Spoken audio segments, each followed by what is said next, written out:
7 level investor menurut Robert Kiyosaki.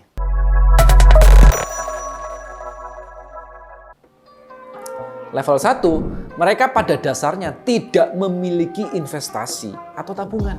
Mereka sama sekali tidak sadar mengenai pentingnya investasi. Kebiasaan mereka biasanya hanya mengeluh karena hidup mereka selalu bokek dan tidak punya uang. Mereka juga tidak memiliki keterampilan untuk mengelola uang.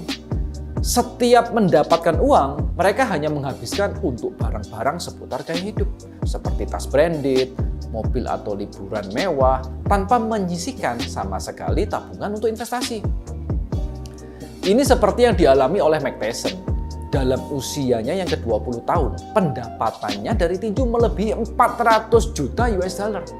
Tapi pada umur 39, di tahun 2004, Mike Tyson mempunyai hutang sebesar 38 juta dolar. Jadi kekayaannya itu minus. Karena Mike Tyson tidak bisa mengelola uang dengan baik. Dan hidupnya hanya dihabiskan untuk berfoya-foya saja. Jadi ini sebenarnya bukan mengenai seberapa banyak uang yang bisa kita hasilkan. Tapi seberapa banyak uang yang bisa kita simpan. Level kedua adalah borrower atau peminjam. Ini adalah orang yang sukanya berhutang. Pengetahuan mereka untuk financial planning adalah dengan membuat kartu kredit, terus dipakai buat shopping. Jadi, fokusnya orang di level ini adalah selalu berhutang untuk gaya hidup. Level ketiga adalah savers atau si penabung.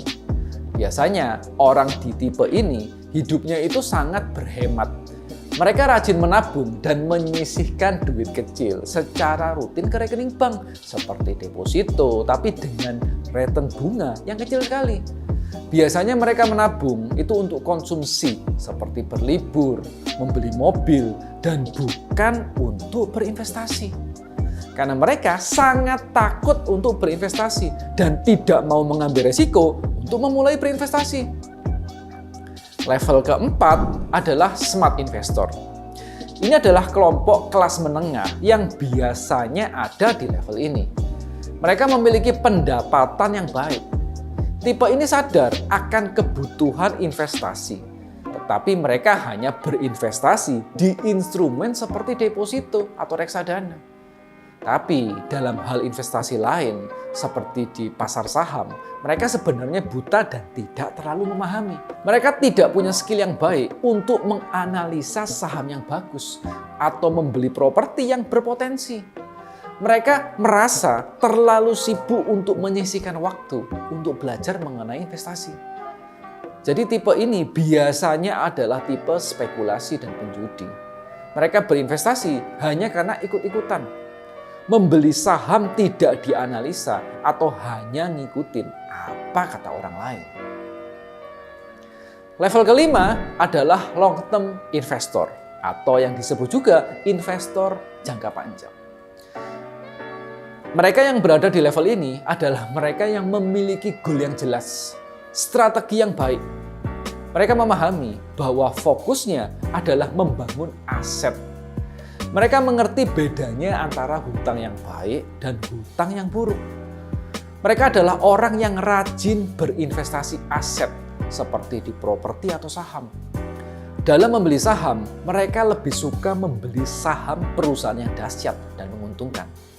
Mereka kebanyakan suka berinvestasi properti yang menghasilkan cash flow, seperti kos-kosan atau ruko yang ada bisnis yang profitable di dalamnya, karena cenderung tidak terlalu berisiko dan sangat aman. Level ke-6 adalah sophisticated investor atau investor yang canggih. Jadi mereka memiliki strategi yang cukup agresif. Kendaraan investasi mereka biasanya adalah properti, saham publik, bisnis, ataupun private company. Mereka secara aktif itu berpartisipasi dalam pengelolaan investasinya. Tidak hanya sekedar menyisihkan uangnya, mereka juga memantau, mereka mencari, menganalisa. Mereka juga konsisten berusaha mengoptimalkan kinerja portofolio dan meminimalkan resiko dengan target jangka panjang, sekitar 20 sampai dengan 100% per tahun. Jadi mereka sangat memahami uang dan cara kerja uang. Fokus utama mereka adalah meningkatkan aset dan kekayaan bersih mereka. Level ketujuh adalah kapitalis. Jadi hanya sedikit orang di dunia yang pernah mencapai tingkat ini. Mereka semua memiliki bisnis yang besar dan investasi yang besar. Ini adalah orang-orang seperti Rockefeller, Bill Gates, Elon Musk, ataupun Warren Buffett. Sebagai seorang kapitalis, mereka memiliki dua prinsip investasi berkaitan dengan investasinya, yaitu untuk menjadi pengelola yang baik untuk uang mereka selama mereka hidup dan membagikan warisan berupa aset yang besar untuk generasi selanjutnya. Jadi, itulah 7 level investor menurut Robert Kiyosaki. Kira-kira Anda berada di level yang mana? Yuk, ngobrol di komen. Dan kalau Anda suka dengan video seperti ini, jangan lupa yuk berikan like, komen, dan share ke banyak orang agar saya bisa lebih bersemangat lagi untuk membuat video-video yang bisa bermanfaat buat banyak orang. Oke, see you in the next video.